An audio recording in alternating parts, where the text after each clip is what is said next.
Hello everyone, hope you're doing well. I thought in this video we would talk about a bunch of different stuff that's kind of been going on when it comes to War Thunder. Some good, some bad, and some ugly, because there has been a few issues with the game in terms of its servers, and it seems to be affecting many different parts of it right now. So in the video, we'll go through all of it. As always, if you enjoy the content, make sure to subscribe, and also like the video. Let's get started. So let's talk about the issues that have been happening first. The first one is the Battle Pass, and basically what ended up happening is it just went haywire. Obviously the Battle Pass was down a few days ago, and some people ended up getting hundreds of levels. They were able to claim them all and ended up getting a bunch of free stuff, which is kind of positive. But the other problem is the Battle Pass was down for at least half a day, meaning that the people who generally played during that time weren't able to do their dailies, weren't able to do their challenges, and obviously deserve some kind of compensation. But right now, when it comes to Gaijin, all they've done with it is they've said the people who are able to claim the free stuff, which they got by accident, are able to keep it, probably because they can't roll back what ended up happening, but they haven't actually given any compensation to the guys who got affected by this, who are playing during that time and usually do the Battle Pass. Now, this may not seem like a big thing, but at the end of the day, it's all about precedent, and it's all about the fact that as a player, it is not up to you to keep the game service running, and if the game service isn't running, then therefore it's a problem on Gaijin's end, and therefore compensation should happen. They've done compensation in the past for things like this, hopefully they'll do it in the future. Another thing that also ended up happening was with the esports stuff. Twitch drops are going on this weekend, next weekend, and the weekend after, I think.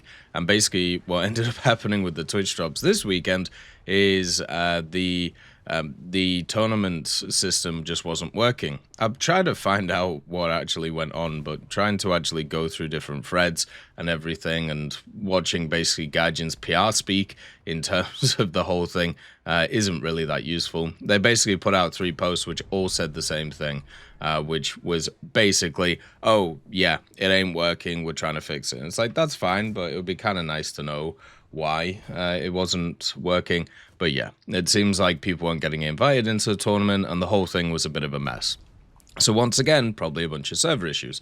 Now, obviously, this affects the people who are participating in the open qualifier, and they have restructured it, so therefore, hopefully, it can all work for everybody's schedule. Probably not, but you know how this works. The other part of it, which is unfortunate, is obviously they've attached Twitch drops to this, so people can miss out on getting their free stuff because of the fact that everything was cut short. And this is a problem that kind of happens a lot when it comes to Gaijin stuff. It happened in the World War mode, it's happened in previous Twitch drop events, whether it was the Japanese one, which only lasted like I think 4 hours, or even other esports ones. So it'd be nice if they could do reruns, or it would be nice if they could, increase the amount of time that they stream these things, because of the simple fact that people want to get the stuff, and if they don't get the stuff, they obviously get angry. And also, the fact that different time zones exist, reruns might be a great idea, especially if you're, trying to cater to other kind of communities, such as China, Asia, and Australia in general. But as we know, it's all about having the biggest numbers, so it doesn't really work too well, does it? We also got a devblog for the SAMP, and they ended up putting in a bit of Latin, which is pretty fun. Per aspera ad asta. Basically what this means is kind of through adversities to the stars. So, that's kind of how it is. Obviously it fits being an AA, and at the same time, the article doesn't really give too much additional information compared to what we saw for the dev server stuff. The SAMs themselves are really nice to see, because obviously across the board, it's really nice to see the fact that each nation is getting some defenses, and Italy especially has just not had any defenses for the longest time. The automatic is a fun vehicle, but not because of its ability to be able to take out planes. It's because of its multi-role use and how the APFSDS is quite enjoyable. But now, with the SAMPTs in, with their Asta-30 missiles, with their very good range and very good setup, should be quite nice. Obviously, even though these machines are similar, meaning they have the similar missiles and also the similar radar, they are different. They're based on basically different trucks. You have the Renault one for the French, you also have the Iveco one for Italy, which I think is kind of cool. The only issue I'm worried about this vehicle is how low the radar is compared to the rest of it, but we'll have to see what goes on with that. In the late 1980s, European nations recognized the growing threat of advanced Soviet aircraft, cruise missiles, and especially short-range ballistic missiles, which had been demonstrated during the Iran-Iraq War and later during the 1991 Gulf War. To avoid complete reliance on US systems, France and Italy formed EuroSAM, a consortium of Thales, MBDA France, and MBDA Italy, to design a European solution that could integrate with NATO defense networks. Already during the 1990s, the joint undertaking took from the development of the Aster family of missiles, which underwent detailed trials before eventually being accepted into service in the early 2000s by the French Navy. After the successful deployment with naval forces, the idea to integrate the Aster family on a mobile land-based platform quickly emerged, and as a result, the SAMPT, or Surface-to-Air Missile Platform and Terrain, was developed in the early 2010s, with the system being built around the Aster 30 missile. The system was mounted on mobile trucks, giving it rapid deployment and flexibility for protecting both static assets and maneuvering forces. Operationally, the SAMPT entered service in the early 2010s and has since been deployed by France and also Italy in both national and NATO missions, including air defense of Allied territory. The SAMPT remains at the spearhead of France's and Italy's missile defense systems to date. And then we have a bit of weird news, to be quite honest, and it's something I didn't cover on the dev server because I wanted to kind of give it its own spot, and it's about the ahistorical vehicles in the German tech tree. Gaijin's doing a bunch of changes to them. No idea why. It seems really odd that they're actually doing this. But the Tiger II 105, which obviously has the 105mm KWK L68, the round on this one is actually changing. Basically, the PZGR ROT, which is the APC-BC, which is the round that you use.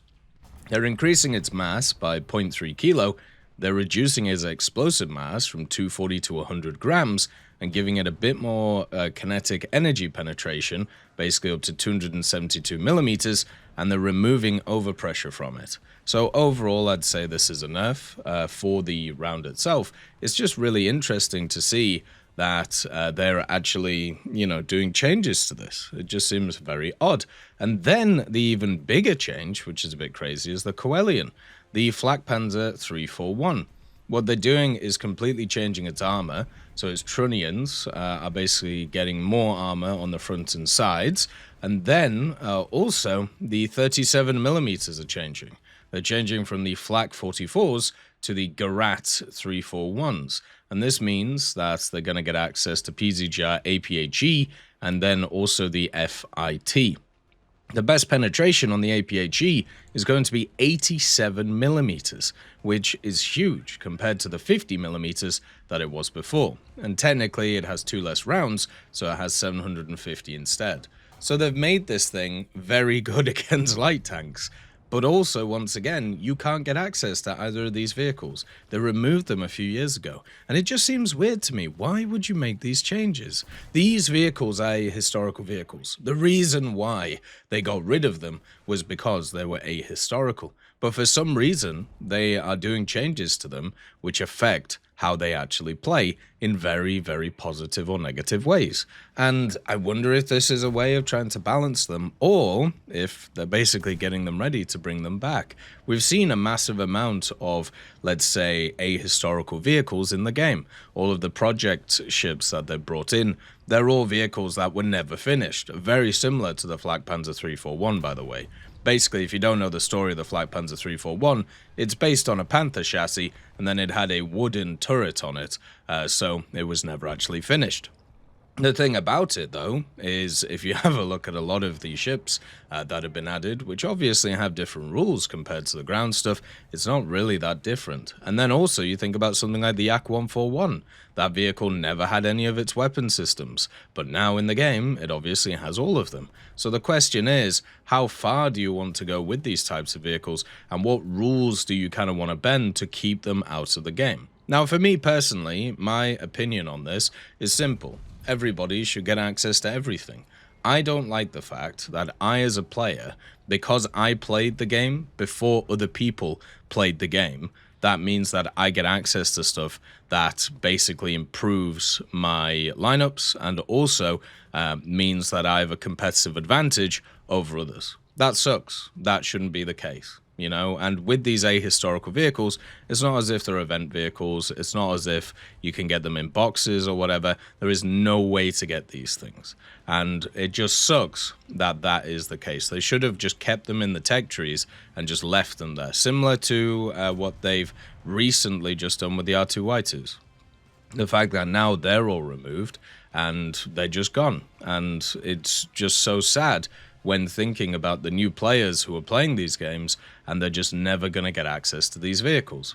But maybe with these changes, maybe they're looking to reintroduce them back in what will be classed as a quote-unquote semi-historical way.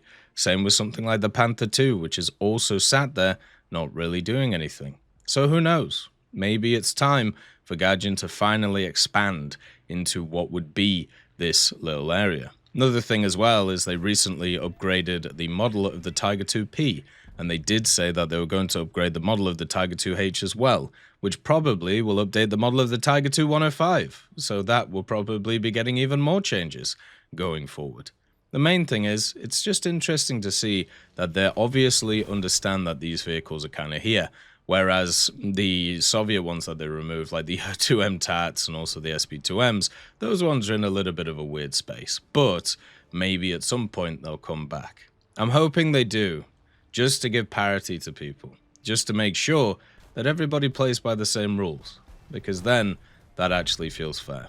Right now, the whole thing isn't fair, and that very much sucks. As always, I hope you have a wonderful day, and I'll see you next time. I'd just like to thank GMG Smiley, CD Beans, Chieftain Mike, EMN3 Galaxy, Tulio Pontecorvo, Brendan Quinn, Carrion Crow, Gus Irenicus, Pyman, Wartinder, Teddy, Daniel Stanton, Martinez, B. Young, Ozzy Panzer, Alan Hacker, Liam Shear, Opium Prime, Lafouche, Sem Aslan, Uncle Bean, and Derek R. for supporting the channel.